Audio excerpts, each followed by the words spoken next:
Hello, everyone. Please welcome to the panel of Investing Future Tourism Leaders. Today, we are here to look into the future of tourism and see how we can improve the tourism and economy in the UAE as a whole. I would like to welcome our audience from HTMI, Dubai Tourism College, and also Emirates Academy of Hospitality Management. Hi, I'm Varisha Faisal from EAHM. Hi, I'm also Al Hosseini from EHM. And just a brief about the Emirates Academy of Hospitality Management. We are the number one in Middle East and Africa, as well as number 13th hospitality school in the world. This survey was actually done by the QS World University Ranking. I'd like to introduce our panelist, which is Mr. Mark Kirby, who is the head of MR Hospitality Group. A round of applause. As well as Mr. Timothy James Gordon, COO of Middle East and Africa for the Radisson Hotel Group. I'd also like to welcome Miss Mira Zakaria, Senior Director of HR, Russell Khema, Development Tourism Authorities. Just a brief about the event. We will lead on with the discussion of about 25 minutes where we will have a session of question answers with our panelists as well as any conversation. We want to keep it very informal. We want to have a conversation. You will have about a minute or and a half to answer each question, and we will reflect upon it. Along with that, later on, we will have a breakout session where the panelists will be on the floor, and I will request all of you to head to the back of the room to discuss one-on-one with our panelists. You can take it forward. My first question goes to Ms. Mira.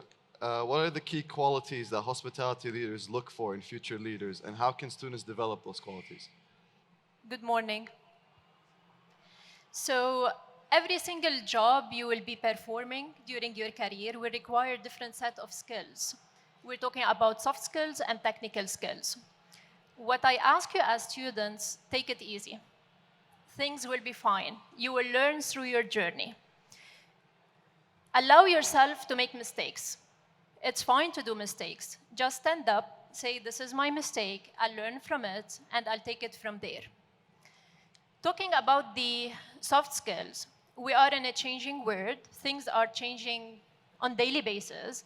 The last pandemic was the very good example on how changes can affect our career. AI is also coming, and it will affect our career in the future, in the very near future. It's happening also now. So adapt to change, allow yourself to think out of the box, to take initiative, take risk. It's okay to take the risk, a measurable risk. So we will not have a lot of troubles. It's all about change management. It's all about your capabilities and potential. When you show that you're having a great potential, you're willing to learn, you're willing to have your hands dirty, to do the job with a passion. Even during your career, you will be doing a lot of jobs, or not lot, some of the jobs that you will not like. It's not your preference, it's not what you or where you want to be. Just enjoy it, learn from it, and be sure that you will be growing from there. So be ready for the change, make sure that you will think out of the box, communicate properly, understand other people's culture, your company culture, the culture of the society that you are living within, and be ready to face every reality. Realities will be there. Don't close your eyes, just face them, and everything will be fine. Hope I answered your question. That's really great. From Mr. Timothy, what do you think? From the company perspective, what are the key qualities you're looking in students, especially during the hiring process when you're looking for fresh talent? Thanks very much. Thanks very much for the question. Thanks for having me. I guess there's so many different qualities, but I'd focus on just a couple. The first one I look for is curiosity. Curiousness about our business, curiousness about the customer journey, how we look after the guests, because our business is one that is a complete business. They're so diverse. You take a raw material, you put it through a manufacturing process, you market it and retail it, you have security, legal, finance, customer service, housekeeping. It's an incredibly diverse business. So a curiousness about all of the different aspects of our industry is really important, because you should be passionate about all of them. And then an acceptance that things are going to change. We're in this incredible moment where technology is playing a larger role in our lives than I think even a few years ago we could possibly imagine. And you mentioned AI. And that digital revolution is affecting every single business, every single sector, and hospitality is by no means accepted. So a curiousness about our business, an acceptance that it's going to change, and that curiosity should extend to that.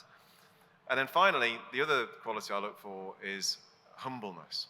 Be humble about who you are, where you are in the world, and what our industry really means. It's not necessarily about you. There are times when it is, but really it's about your team, the business, the customer primarily, and they are the people that matter the most. So if you can't be humble about that, and you can't put the organization and the customer first, then it's going to be very difficult to excel in our business, in my opinion. That's really great. Mr. Mark, how can higher education institutions better prepare students for leadership roles in the tourism industry? Okay, good morning, everybody, and really nice to see you all here this morning and to be with you. It's a great question, and I think that the higher educational colleges and universities are already working very closely with the industry. We work, from an EMR perspective, we work very closely with colleges like the local colleges here, but also overseas as well. So a lot of the colleges are reaching out to us and connecting with us to understand how the different trends are changing. Tim already said this morning, and my colleague also said this morning, we talked about the fact that, technology, AI is coming, the fact that, most of the industry is talking about sustainability and future sustainability. We're talking about the digital era, and really making sure that, the challenges that we're facing within the business and how the business is adapting, that the colleges are also, getting the insights and working very closely with us in order to be able to replicate that back into the training.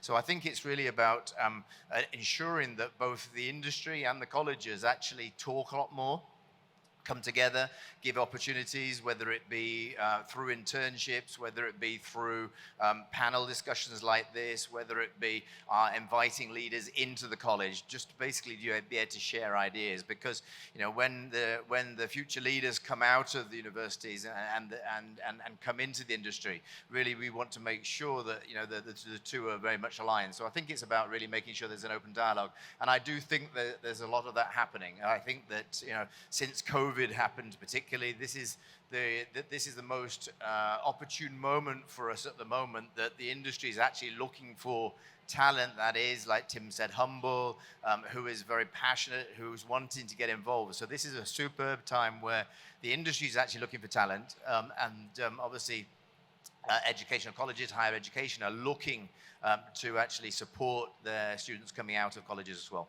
That's really great. To connect with that, Mr. Tim, I wanted to ask you if you can explain in 1 minute what are the types of the training and development programs do tourism companies offer to develop the future leaders, and how effective these programs are? From the business perspective, if you can explain in 1 minute.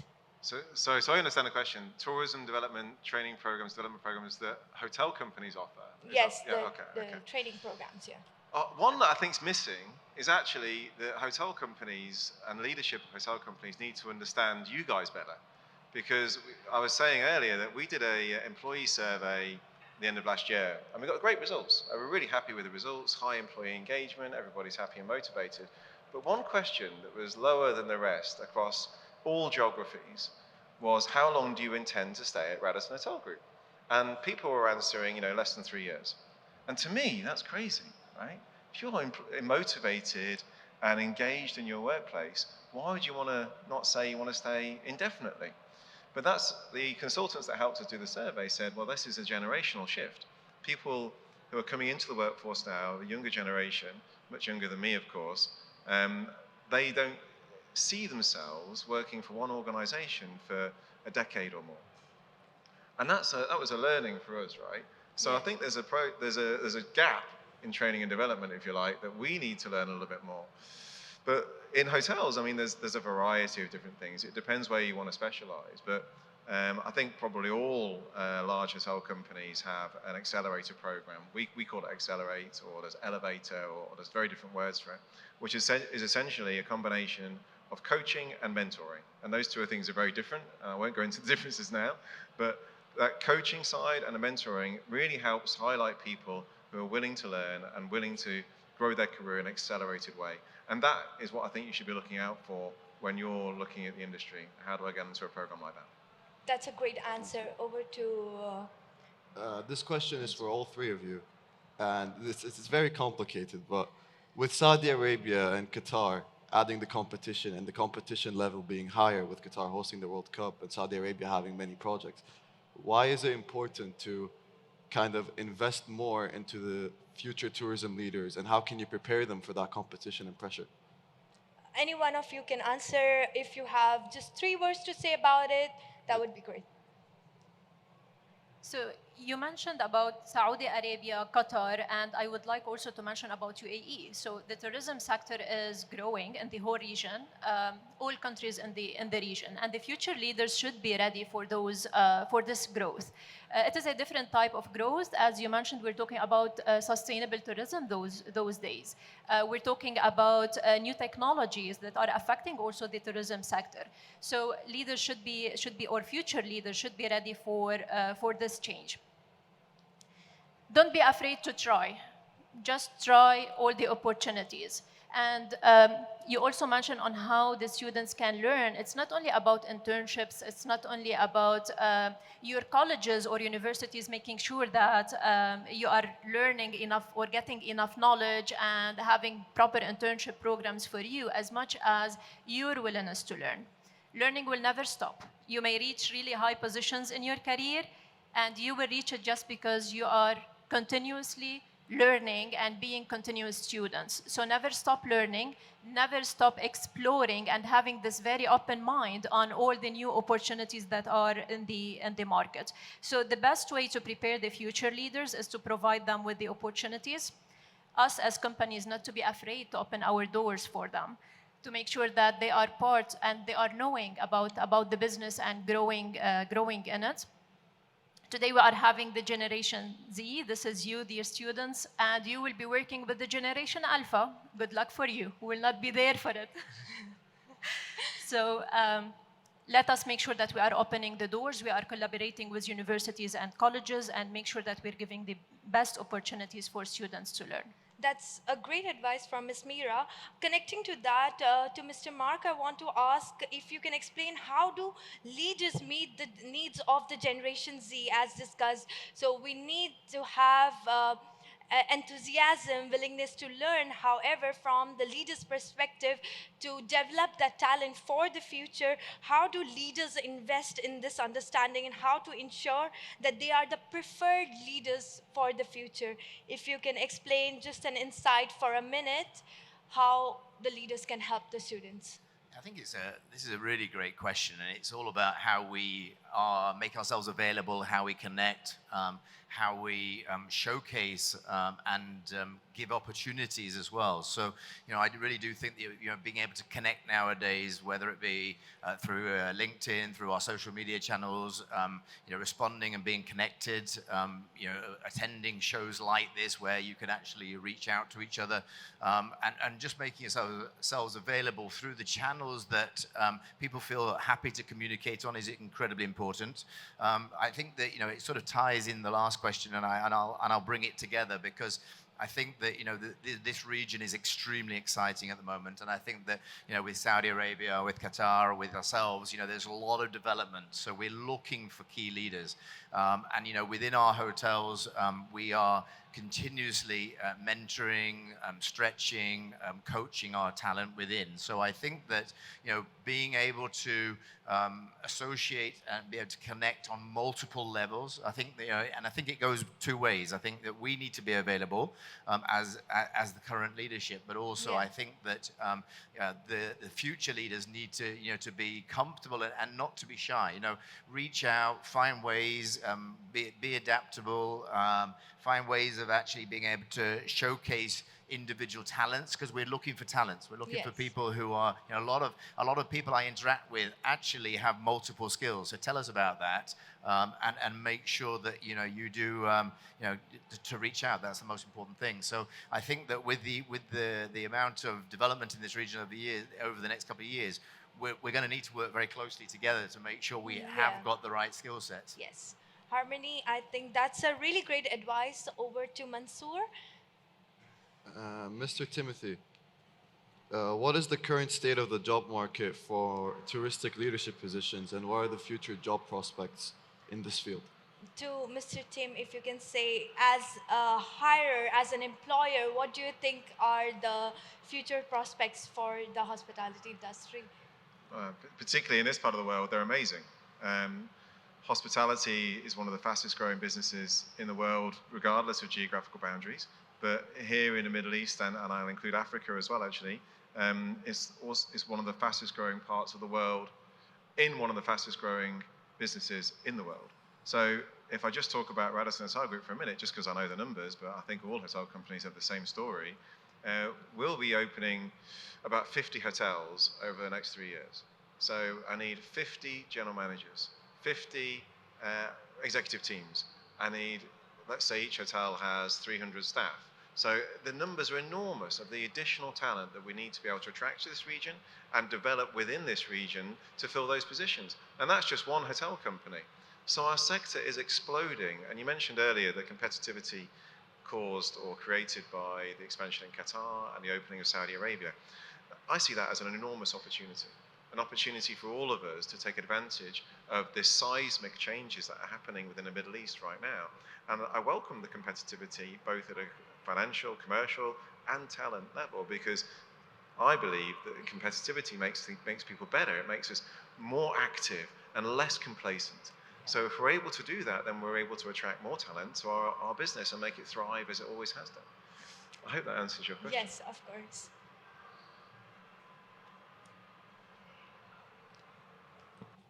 Ms. Mira, how important is it to kind of invest into Ras Al Khaimah, and what opportunities would you give to hospitality and future tourism leader students to convince them to go to Ras Al Khaimah?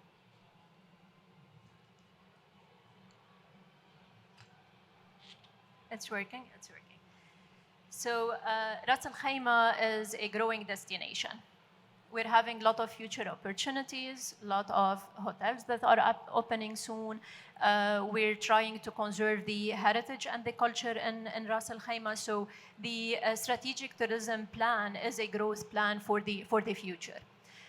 For people to be convinced to be in Ras Al Khaimah, we are in UAE. UAE is a lovely country, secure country to be in. People are coming from different cultures, living together, learning together, and Ras Al Khaimah is one of those Emirates. It's the same culture.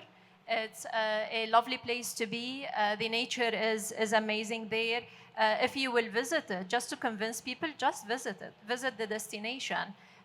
Try the experience of being there for a weekend or for a few days, and for sure you will enjoy staying there. I can talk about my own experience.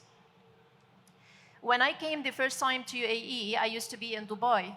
Then I moved to Abu Dhabi, and now I moved back to Ras Al Khaimah. So I tried 3 different Emirates, and it's amazing to be in every single one of them.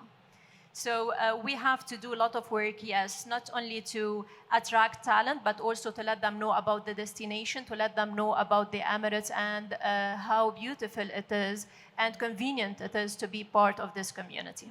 That's great. I would ask if anybody has any questions from the audience. If we can have a mic over in the audience so we can ask questions. It's over there. Good morning, everyone. All right. So thank you for this event. One of the questions I have in mind is we've talked about the growing tourism industry and hospitality industry in the Middle Eastern countries, specifically UAE, Qatar, and Saudi Arabia. And I was wondering if, well, we talked about how they're competitive, but I was wondering if there could be a collaboration or a sort of ability within the industry to help like the industry within each country to maybe help even more the overall UAE, sorry, Middle Eastern in general industries to help each other out. And All right. So restructuring that, I guess you're asking how Middle East is indulging internationally and how we can work in a collaborative manner with other countries as well. So if our panelists have an answer for that. I'm happy to step in there. Nice question, by the way. Thank you. I think that I don't think it's competitive. I think there's already a lot of collaboration already, which is really important. I think that the fact that we are growing in this region is, like I said before, is a great news story for future talent and also for growth within our groups. We're moving quite quickly into Saudi Arabia. We're about to open a hotel up in Jebel Omar, plus a couple of hotels in the pipeline. So I think that our leaders, our talent that are growing within the business can move around, and it's great because we not only send people on task force, but then we also move people overseas, and a lot of our teams want to move within the region as well, number one. So I think that's important. We also welcome cultural diversity as well within the business. So, we have a group of interns currently within our EMA hospitality group from NEOM, and NEOM is one of the large projects that's growing, and we've invited them to come and work with us to get to know more about the hospitality industry, because in the future, the talent will move around. So I think there's a lot of collaboration already happening. So I think that, like I said, we're luckily in a region that is growing very successfully. And I think, the more that universities, colleges, businesses all work together, I think it's going to be very successful overall. I hope that answers your question. All right, I would request all the panelists to move down. Oh, sorry, there is a question right there. Thank you. Good morning. My name is Imtiaz Muqbal. I'm an executive editor of Travel Impact Newswire based in Bangkok, Thailand. I'd just like to connect two comments made by Meera about the risk that you would like to see students taking risks as they move forward, and gentleman who said that the desirability of people wanting to work in your company is three years. One of the aspects one of the side effects of this COVID crisis is that it exposed how insecure jobs are in this industry. Basically, people at least in my part of the world, and perhaps in others as well, those who were the last to be hired were the first to be fired when the downturn came. And that is basically a global phenomenon. That had not happened before. People had some prospects of long-term job security. How can you help people address those risks? It's a dangerous, risky world out there. Travel and tourism is usually the first to be affected by any major crisis, which means when the next downturn comes, those who are the first to be hired, the last to be hired, will be the first to be fired. Why should anybody want to work in this industry going forward in that kind of an insecure environment? That's, I guess, a really great question, and I think Mr. Tim would be the right person to answer. If you could just explain it in 1 minute about the job security. If I understand the question correctly, it's about creating job security in our industry, which is susceptible to shocks caused by global events. So I don't really have a great answer for you other than to say that it's not hospitality or travel and tourism that is immune to global impacts. Every industry and every business it has its upsides and its downsides. If we look at the tech industry right now, Amazon, Tesla as a tech company, if you want to call it that, and other tech businesses had an absolute boom time over the pandemic when hospitality and travel had a really tough time. Absolutely. Whereas now, we reverse that. Hospitality and tourism is thankfully booming, getting back to business far quicker than anybody anticipated, far quicker than even we anticipated. We expected 2025 to be the year when we would globally see 2019 numbers, but it's already happening today. And in this part of the world, we're massively ahead of 2019 already. So that incredible rebounds happen very quickly. So it shows the resilience of our industry. Whereas if we look at the tech sector now, who's making the largest global cutbacks and the largest global redundancies? It's the tech sector, because they're having to withdraw from markets which they went into perhaps a little bit rashly during that boom time of the pandemic. So I'm not saying that I have a clear answer, and I can't guarantee job security for everybody in our industry. It's beyond my abilities and anyone's abilities to do that. What I can say is that every single global industry has its ups and downs. And I think the pandemic is a once in a generation, hopefully, event that is absolutely not comparable to anything else. I mean, I've been in this business my entire adult life. I've been proud to work for Radisson Hotel Group for almost 20 years. And I've seen awful global shocks, financial crises, 9/11, and the pandemic as well. And I'm proud to say that the vast majority of our colleagues have not been impacted by that, because we've worked incredibly hard to retain talent. And I think what separates the hospitality business from other businesses is how highly we value that talent. Because without those people in our buildings, in our hotels, then they're just empty shells. And if you don't have great people running your businesses, then you're doomed to fail in this business. So we do value talent extremely highly, and I dare say more highly than some other business sectors. I hope that's a fair and reasonable question. Answer, sorry. That's great. We will have more questions once we break out. All right. Hi, good morning. My question is that in the UAE, it has been said that there'll be 90,000 jobs available in the hospitality industry by 2025 or 2026. And during my internship also, I saw that there's no internal promotions happening within hotels, or there's a lack of internal promotions happening. And I just wanted to ask you how do you think is labor turnover impacted in your hotels due to lack of internal promotions? Because that was, and I worked in HR, so I just saw that there was very less promotions happening internally.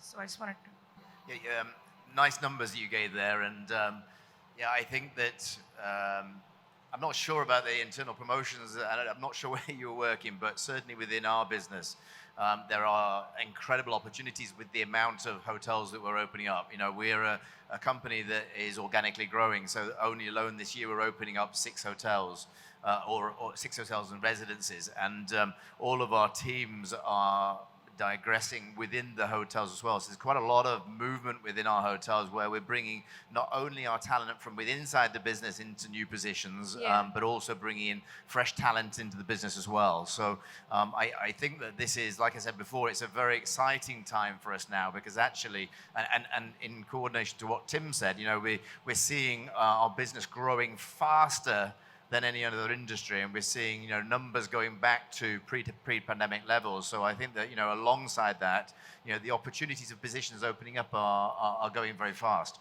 I give you an example. One hotel that we're opening very shortly is the address in Jebel Omar in Mecca.